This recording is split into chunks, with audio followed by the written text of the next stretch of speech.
America के अत्याधुनिक fighter jets F-16, F-18 और F-35 दशकों से दुनिया की सैन्य ताकत का प्रतीक माने जाते रहे हैं। इन विमानों को तकनीक, मारक क्षमता और युद्ध में अजेयता के लिए जाना जाता है। खासतौर पर F-35 को तो अदृश्य जेट कहा जाता है, जिसे रडार पकड़ नहीं सकता।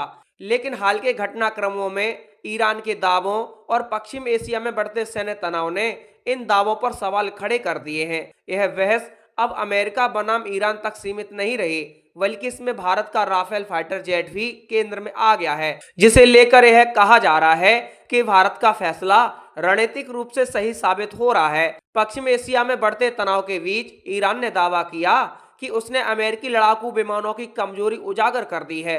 हालांकि इन दावों की स्वतंत्र पुष्टि पूरी तरह नहीं हो सकी है, लेकिन इतना जरूर है कि आधुनिक युद्ध के स्वरूप में बड़ा बदलाव आ रहा है। आज का युद्ध सिर्फ हथियारों की ताकत से नहीं, बल्कि sensor, electronic warfare, data fusion और नेटवर्क सेंट्रिक क्षमताओं से तय होता है। ऐसे में यह सवाल उठना स्वाभाविक है कि क्या अमेरिकी फाइटर जेट वास्तव में उतने अजेय हैं जितना अब तक माना जाता रहा है। सबसे पहले हम बात करते हैं F-16 और F-18 हॉर्नेट की। ये दोनों ही चौथी पीढ़ी के फाइटर जेट हैं। F-16 को उसकी स्पीड और फुर्ती के लिए जाना जाता है, जबकि F-18 मल्टी रोल क्षमता के लिए प्रसिद्ध है। लेकिन इन दोनों की सबसे बड़ी कमजोरी है स्टेल्थ कैपेबिलिटी का अभाव, यानी ये रडार पर आसानी से दिखाई दे जाते हैं।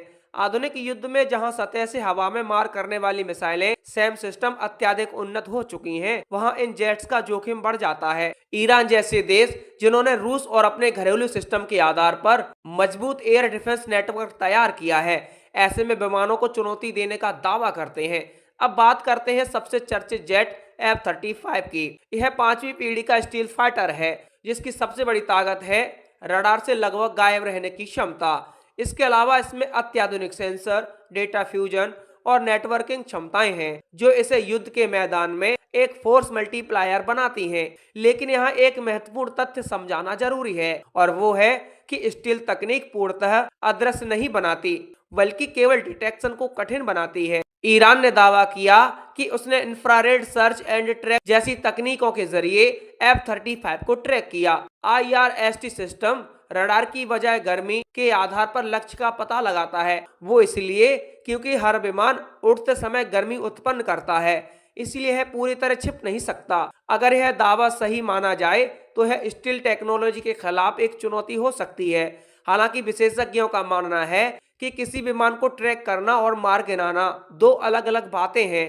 ट्रैक करना पहला कदम है, लेकिन उसे निशाना बनाना और सफलतापूर्वक गिराना कहीं अधिक जटिल प्रक्रिया है। यहीं से चर्चा का रुख भारत की ओर मुड़ता है, जहां दसॉल्ट राफेल को लेकर लगातार यह कहा जा रहा है कि यह एक संतुलित और व्यवहारिक विकल्प है।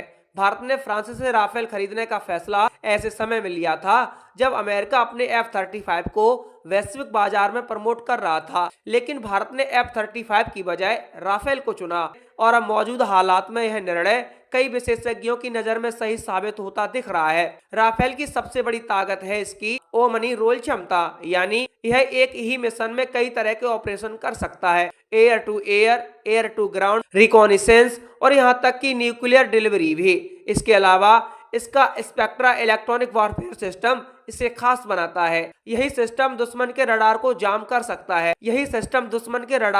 कर सकता है। मिसाइल से बचाव कर सकता है और पायलट को रियल टाइम में खतरे की जानकारी देता है। आधुनिक युद्ध में जहां इलेक्ट्रॉनिक वॉरफेयर का महत्व लगातार बढ़ रहा है, वहां यह एक बड़ा फायदा है। आपको बता दें कि राफेल में लगी मीटियोर मिसाइल भी इसे बढ़त दिलाती है। यह एक बियॉन्ड विजुअल रेंज यानी VVR मिसाइल है, जिसकी मारक क्षमता 150 किलोमीटर से अधिक बताई जाती है। इसका नो एस्केप जोन बहुत बड़ा है, यानी एक बार लक्ष्य लॉक हो जाए तो बचना बेहद मुश्किल हो जाता है। इसके मुकाबले F-16 और F-18 जैसे जेट्स में लंबी दूरी की अत्याधुनिक मिसाइलें हर समय उपलब्ध नहीं होती। यहाँ एक और महत्वपूर्ण पहलू है, और वो है ऑपरेशनल फ्लेक्सिबिलिटी और मेंटेनेंस। F-35 को अत्यधिक उन्नत तकनीक के कारण बहुत महंगा और जटिल माना जाता है। इसके रखरखाव में भारी खर्च आता है, और यह पूरी तरह अमेरिकी सपोर्ट सिस्टम पर निर्भर है। इसके विपरीत राफेल का मेंटेनेंस तुलनात्मक रूप से सरल और किफायती है। भारत जैसे देश के लिए, जहां लंबे समय तक युद्ध की स्थितियों में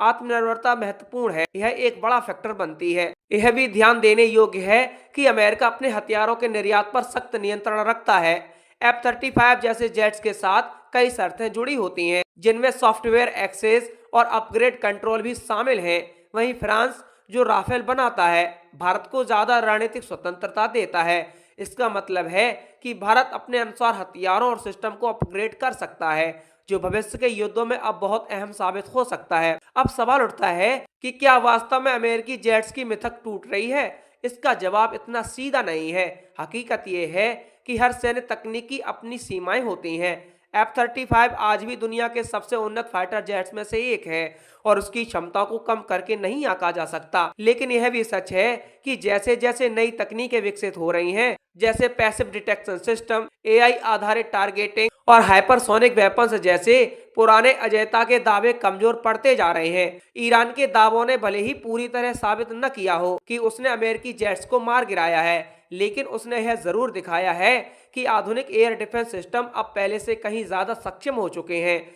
यह संकेत है कि भविष्य के युद्धों में सिर्फ स्टील्थ ही जीत की गारंटी नहीं होगी। इसके लिए multi layer strategy, electronic warfare, cyber capabilities और नेटवर्क सेंट्रिक ऑपरेशन की जरूरत होगी। भारत के संदर्भ में देखें तो राफेल का चयन एक बैलेंस्ड अप्रोच को दर्शाता है। भारत ने ना तो पूरी तरह स्टेल्थ पर भरोसा किया और ना ही पुराने प्लेटफॉर्म पर निर्भर रहा। उसने एक ऐसा विकल्प चुना जो हर स्थिति में काम आ सके, चाहे वह चीन के साथ उच्च हिमालयी सीमा हो या पाकिस्तान के साथ पारंपरिक युद्ध। वर्तमान घटनाक्रम ने एक महत्वपूर्ण संदेश दिया है, युद्ध का स्वरूप तेजी से बदल रहा है।